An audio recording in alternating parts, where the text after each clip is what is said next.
आप देख रहे हैं एक लव एजुकेशन सेंटर और मैं हूं केवल आपके सामने। तो चलिए इस एपिसोड का शुरुआत करते हैं और इस एपिसोड में आपका हार्दिक स्वागत एवं अभिनंदन है। तो हमारे सामने जो प्रश्न है 77 नंबर। और 77 नंबर प्रश्न कह रहा है कि एक परीक्षा में छात्रों के एक समूह के अंकों का औसत 64 है। यानी एक परीक्षा हो रहा है, उस परीक्षा में छात्रों के समूह के अंकों का जो औसत है 64 है। इसके बाद प्रश्न करा कि यदि 20% छात्रों के अंकों का औसत 91 और 25% छात्रों के अंकों का औसत 31 रहा हो तो छात्रों के अंकों का औसत ज्ञात करना है। यानी जो शेष छात्र बच जा रहे हैं, यानी 20% छात्रों का हमें मालूम है अंकों का औसत 91 और 25% छात्रों का अंकों का औसत 31 है। तो जो शेष छात्र बच जा रहे हैं यानी 20 प्लस 25 55 45% और 55% जो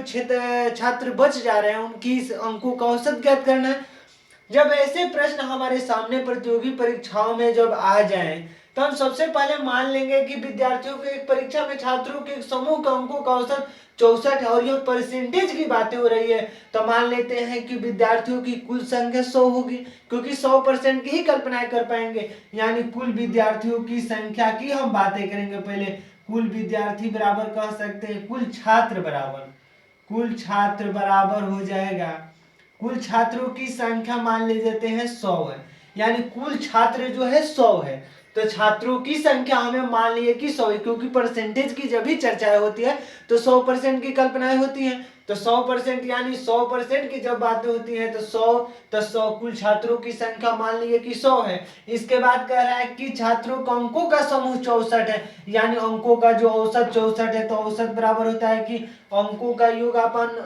अंकों मतलब छात्रों की संख्या। तो छात्रों की जो औसत बराबर लिख सकते हैं, औसत बराबर लिख सकते हैं कि छात्रों द्वारा प्राप्त अंकों का योग अपन छात्रों की संख्या, छात्र द्वारा प्राप्त अंकों का योग, छात्र द्वारा प्राप्त अंकों का योग अपन छात्र द्वारा प्राप्त अंकों का योग बाटा में हो जाएगा, योग बाटा में हो जाएगा छात्रों की संख्या, क्योंकि छात्रों की संख्या की ही कल्पना करेंगे तो छात्रों की संख्या, छात्र की संख्या। इस तरह से औसत बराबर कर सकते हैं हम। तो हमारे सामने जो दिया है कि औसत दिया है 64, तो हम यहाँ पर 64 लिख देंगे और छात्रों के अंकों का योग यानी 100 छात्रों के अंकों का योग, तो कुल 100 छात्रों के, यहाँ पर हम 100 छात्रों के अंकों का योग कह पाएंगे। तो 100 छात्रों के अंकों का योग, 100 छात्रों के अंकों का योग बराबर कह सकते हैं अंकों का योग बराबर में लिख सकते हैं यहाँ पर 64 गुणे 100, 64 गुणे 100 इसलिए लिख रहे हैं क्योंकि छात्रों की औसत दिया है 64 और छात्रों की संख्या 100 है, क्योंकि 100% की बातें होंगी तो छात्रों की संख्या 100 यानी कुल छात्रों द्वारा प्राप्त अंकों का जो योग होगा 64 है। यानी 100 छात्रों के अंकों का योग होगा 64 है। इसके बाद की हम बातें करेंगे यहाँ पर। यानी आगे कह रहा है कि यदि 20% छात्रों के अंकों का योग 91 है, यानी यहाँ पर कह सकते हैं कि 91 20 छात्रों के अंकों का योग, क्योंकि 20% यानी 20 छात्र, तो 20 छात्रों के अंकों का योग, 20 छात्रों के अंकों का योग बराबर लिख सकते हैं 20 छात्रों के अंकों का योग बराबर में हो जाएगा 20 गुणे 91, 20 गुणे 91 इसलिए लिख रहे हैं क्योंकि औसत भी मालूम है हमें 91 और छात्रों की जो संख्या है 20 है। यानी 20% की जब बात होंगी तो 20 यानी 100% की अगर 100 मानते हैं, 100 छात्रों की संख्या है तो 20% यानी 20 छात्र, तो 20 छात्रों का अंकों का योग हो जाएगा 20 गुणे 91 और जब 91 गुणे 20 करेंगे तो हो जाएगा 0 0, यहाँ पर 2 हो जाएगा और 9 दूनी का 18 यानी 0 2 18 से 20 हो जाएगा। तो यहाँ पर 20 छात्रों का अंकों का योग हो जाएगा 1820, यानी 1820 हो गया। तो इस तरह से जब 20 छात्रों के अंकों का योग हमें मिल गया, इसके बाद कह रहा है और 25 छात्रों के अंकों का योग 31 है, यानी 25 छात्रों के अंकों का योग की जब बातें करेंगे 25 छात्रों के अंकों का योग, 25 छात्रों के अंकों का योग बराबर में हो जाएगा 25 छात्रों का अंकों का योग बराबर हो जाएगा 25 गुणे 31, क्योंकि छात्रों का जो औसत है 31, क्योंकि 25 गुणे 31, क्योंकि औसत हमें 31 मालूम है और छात्रों की संख्या 25 मालूम है, तो 25 गुणे 31 यानी 25 गुणे 31 करेंगे तो हो जाएगा 5 और 5 15 होता है, 2 और यहाँ पर 2 3 6, यहाँ पर 5 2 7, यहाँ पर 7, तो 775, तो 7 7 5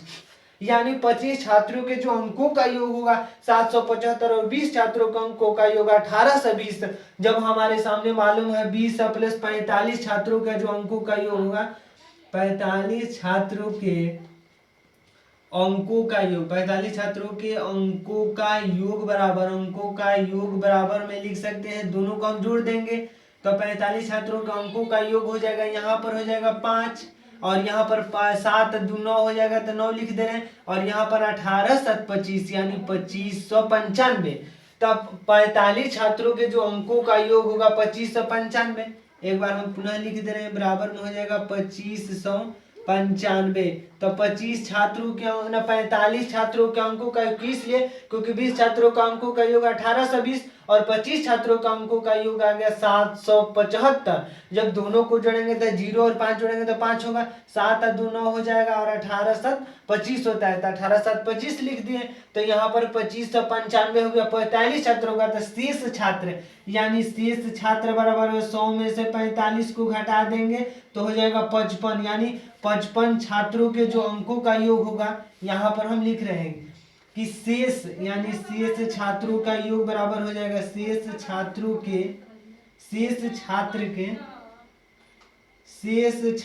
के अंकों का योग, शेष छात्र के अंकों का योग बराबर में हो जाएगा अंकों का योग, शेष छात्रों के अंकों का योग बराबर में हो जाएगा यहाँ पर 6400 और 6400 में घटा देंगे 2595 यानी 2595। तो 6400 में जो 2595 घटा देंगे तो शेष छात्रों का अंकों का योग मिल जाएगा, यानी 6400, तो 6400 लिख दे रहे हैं और 2595, तो 2595 यहाँ पर 10 में से 5 गया, यहाँ पर 9 बचा तो 0, फिर यहाँ पर बच गया 3 और 13 में से 5 गया 8 और यहाँ पर बचा 5 और 5 में से 2 गया 3, यानी 5 5 10 1 बच गया, यहाँ पर 9 1 10 हो गया, फिर यहाँ पर 8 5 13 14 3 2 5 1 6, तो 3805 यानी शेष छात्रों के अंकों का योग जो हो जाएगा 3805, यानी शेष छात्र में हम लिख सकते हैं कि 55 छात्र, क्योंकि 45 छात्रों के जो अंकों का योग है 2595 है, तो शेष छात्र 55 ही बच रहे हैं, तो 55 छात्रों के जो अंकों का योग होगा 3805, यानी औसत बराबर लिख सकते हैं, यहाँ पर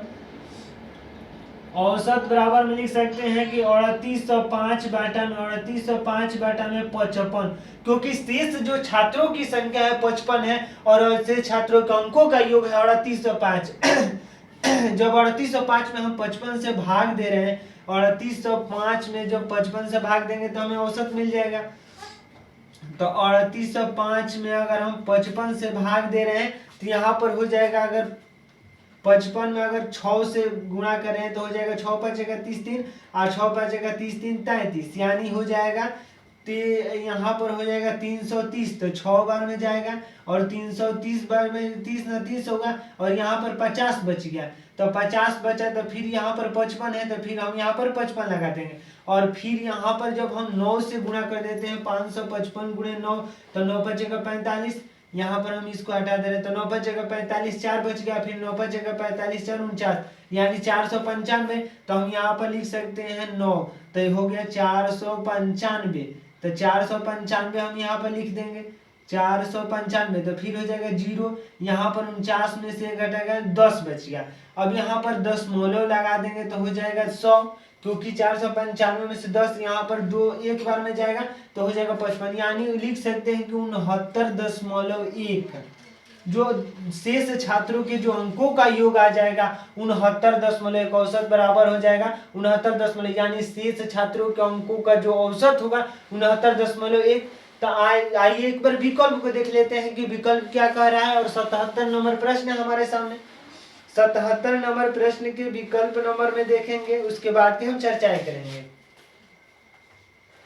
तो 77 नंबर प्रश्न के विकल्प नंबर 69.2 यानी 69 इसके बाद आएगा, मान लीजिए अगर यहाँ पर 55 लिख दे रहे हैं तो यहाँ पर आ जाएगा फिर 45 और 45 है तो फिर एक जीरो बढ़ जाए। तो इस तरह से जो 69.2 दिया है यानी इसी को यहाँ हम लिख सकते हैं इसको 69.2। मतलब अगर विकल्प में सामने अगर इसके बाद 8 आएगा तो 8 बार में जीरो बढ़ा देंगे तो 8 बचेगा 40 यानी यहाँ 450 बन जाएगा। तो इस तरह से कह दिया हुआ 69.2। तो ये 69.1 भी आया तो कोई बात नहीं।